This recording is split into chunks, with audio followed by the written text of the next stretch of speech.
Hi everyone. This is the question from James Mason. Can you please tell me when do I push back with my lead foot in the downswing?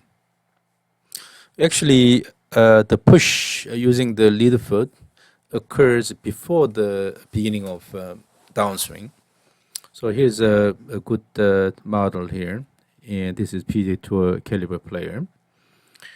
And what you see here is the forward-backward force acting on the feet here. The red line is the total force, and the green line shows the force acting on the lead foot, and then the blue line is the force acting on the trail foot. As you can see, the forward-backward force acting are almost symmetric here. So this is during the backswing. And as you can see, these two arrows are pointing in opposite directions. So these are almost equal to each other. So the total force is equal to 0. And then here, the two forces will switch direction here.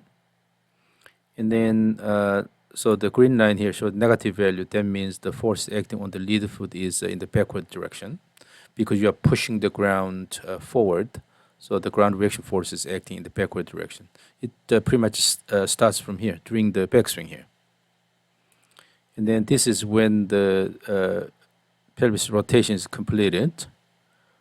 But by the time you reach the top of backswing here, already you're pushing the ground fairly hard using the lead foot here. So this horizontal component is acting on the lead foot here. But the maximum occurs here at this point.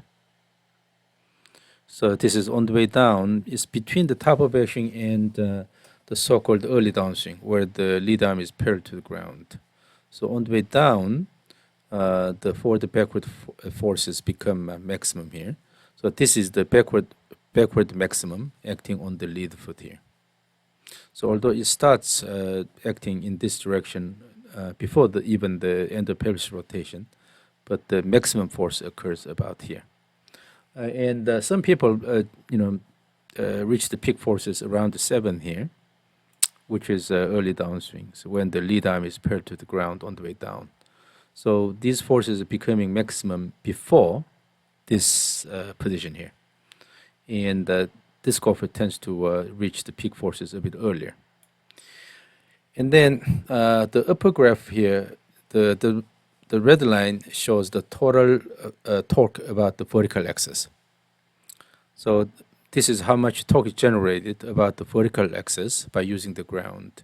As you can see, the vertical torque, the torque about the vertical axis, reaches peak value right here.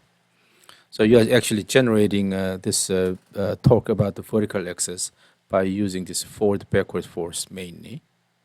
But the timing is a bit early in this case, but it shouldn't be after the EDA or 7 here. So before you reach the lead arm parallel position, the forward-backward force should be maximum.